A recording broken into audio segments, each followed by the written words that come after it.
السلام عليكم. أفاد بلاغ للديوان الملكي أن الملك محمد السادس استقبل اليوم محمد ولد الشيخ الغزواني رئيس الجمهورية الإسلامية الموريتانية.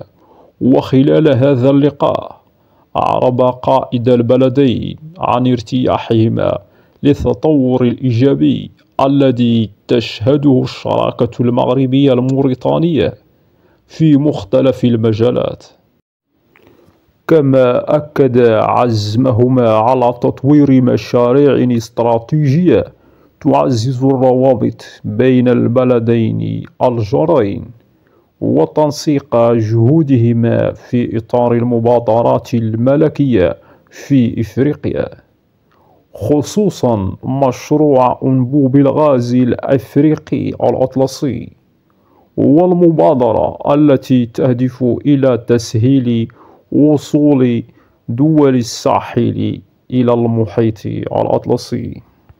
أدام الله بلدنا المغرب آمنا بقيادة صاحب الجلالة الملك محمد السادس، أطال الله في عمره يا رب.